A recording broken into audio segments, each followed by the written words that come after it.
Hello दोस्तों, नमस्कार। आज का टॉपिक है प्रोस्टेट या बीपीएच। आपने ज़रूर सुना होगा किसी बुजुर्ग के मुंह से कि मुझे प्रोस्टेट की बीमारी है या मुझे पेशाब रुक रुक के आता है और बहुत तकलीफ़ होती है। तो आज हम इस बीमारी के बारे में पूरी चर्चा करने वाले हैं और जानने वाले हैं कि ये होता क्या है।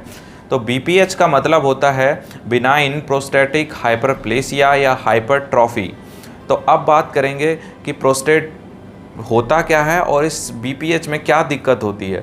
तो प्रोस्टेट एक ग्रंथि है और बीपीएच बीमारी में सीधे सीधे प्रोस्टेट ग्लैंड का साइज हमारी एज के अकॉर्डिंग धीरे धीरे बढ़ने लगता है और यह जब बढ़ने लगता है तो हमारी जो मूत्र नलिका यूरिथ्रा होता है उसमें दबाव आने लगता है, जिससे यूरिन का फ्लो प्रॉपर नहीं होता है और अब बीमारी प्रोस्टेट बन जाती है या बीपीएच बन जाती है। तो अब बात करेंगे कि प्रोस्टेट ग्लैंड की स्थिति कहाँ होती है। तो प्रोस्टेट ग्लैंड का जो लोकेशन होता है वो हमारा यूरिनरी ब्लैडर के नीचे और यूरिथ्रा जो मूत्र नलिका होती है उसके चारों ओर प्रारंभ में ये लिपटी हुई होती है, जिससे ये प्रेशर को भी कंट्रोल करती है यूरिन के।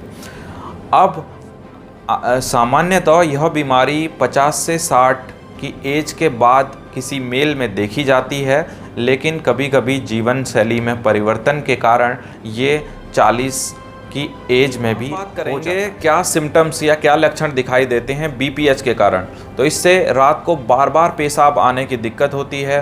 पेशाब धीरे धीरे आता है और बूंद बूंद करके आता है।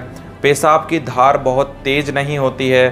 साथ ही पेशाब प्रारंभ में पेशाब करने पर बहुत देर से पेशाब आता है और किसी में पेशाब बिल्कुल कपड़ों में ही हो जाता है और पेशाब संतोषजनक नहीं होता है कि पेशाब करने के बाद भी ऐसा लगता है कि कुछ यूरिन अभी ब्लैडर में ही है। और साथ में ही ये मूत्र नलिका में व्यक्ति अपना कंट्रोल खो जाता है, तो पेशाब कभी भी आ सकता है और कपड़े कभी भी ख़राब हो सकते हैं। इससे कुछ गंभीर समस्याएं बन जाती हैं। तो इससे ये हो सकता है कि जब यूरिन ब्लैडर हमारा प्रॉपर खाली नहीं होता है तो जो यूरिन उसमें कलेक्ट हुआ होता है उसमें इन्फेक्शन का खतरा बढ़ जाता है। साथ ही उसमें पथरी का भी खतरा बन जाता है, स्टोन हो जाते हैं अगर बहुत ज़्यादा यूरिन उसमें बार बार कलेक्शन रह रहा है तो उससे पथरी की भी दिक्कत बन जाती है ब्लैडर में। उसके बाद साथ ही साथ यह प्रोस्टेट कैंसर का भी रूप ले सकता है कि अगर आपका यूरिनरी ब्लैडर आपका खाली नहीं हो रहा है और इससे किडनी पे भी प्रभाव पड़ता है और किडनी और ब्लैडर दोनों में दिक्कत आ सकती है। तो ये इसकी ज़्यादा प्रॉब्लम जो मेजर प्रॉब्लम होती हैं ये हो जाती हैं इस कंडीशन। बॉडी पार्ट इन्वॉल्वमेंट की बात करेंगे तो इसमें सबसे पहले हमारा प्रोस्टेट ग्लैंड हो गई, यूरिथ्रा हो गया और आपकी किडनी हो गई। ये तीनों का बहुत महत्वपूर्ण रोल है। और साथ में अब बात करेंगे कि सीवियर कंडीशन जो मेजर कंडीशन है उनको क्या टर्म से हम कहेंगे। तो प्रोस्टेटिक कैंसर हो जाता है, ब्लैडर ट्रॉमा, ब्लैडर स्टोन और ओवर रिएक्टिव ब्लैडर की कंडीशन बन जाती है जब आप बीपीएच के शिकार होते हैं। अब बात करेंगे कि ट्रीटमेंट क्या होगा और इसके टेस्ट क्या होंगे। तो सबसे पहले बात करते हैं टेस्ट और इमेजेस। सबसे पहले अल्ट्रासाउंड केयूबी करते हैं, डिजिटल रेक्टल एनालिसिस या एग्जामिन करते हैं। साथ में इसमें यूरोफ्लोमेट्री करते हैं, आईबीपी करते हैं और सिस्टोस्कोपी।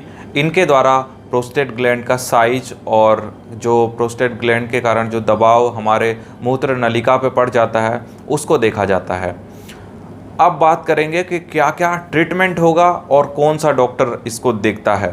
तो ट्रीटमेंट में 3 चीज़ें हो सकती हैं। या तो हम अपनी जीवन शैली को बदलें, लेकिन ओल्ड एज में ये संभव नहीं होता है, तो हम जाते हैं मेडिकेशन और सर्जरी की तरफ। तो मेडिकेशन में इसमें बहुत सारी दवाइयाँ होती हैं, जैसे आपने सुना होगा यूरिमैक्स डी, फिनेस्ट्रॉइड, ड्यूटास्ट्रॉइड और टेडालाफिल। और साथ में बात करेंगे कुछ हर्बल मेडिसिन भी होती हैं और नीरी, ये सब। तो ये सारी दवाइयाँ हम ले सकते हैं डॉक्टर के अनुसार, जो प्रिस्क्राइब करते हैं डॉक्टर। और साथ में कुछ लोग सर्जरी की तरफ जाते हैं, जो एक अच्छा कदम भी है। कि सर्जरी भी अब बहुत एडवांस टेक्नोलॉजी वाली सर्जरी होती है, लेज़र सर्जरी होती है और दूरबीन वाली सर्जरी होती है। तो इन सर्जरी से भी आप इन बीमारी से या इस बीमारी से आप निजात पा सकते हैं और अपने हेल्थ को अच्छा बना के रख सकते हैं। अब बात करेंगे कौन सा डॉक्टर देखेगा, तो इसमें सीधी बात है, एक तो यूरोलॉजिस्ट आपको देखेगा या जनरल सर्जन जो होता है, जो सर्जरी करते हैं, वो आपको देखेंगे और आपको बेस्ट ट्रीटमेंट देंगे। तो धन्यवाद। कैसा लगा ये वीडियो कमेंट ज़रूर करना। कोई चीज़ अगर समझ नहीं आई तो आप पूछ सकते हैं कमेंट के द्वारा। धन्यवाद।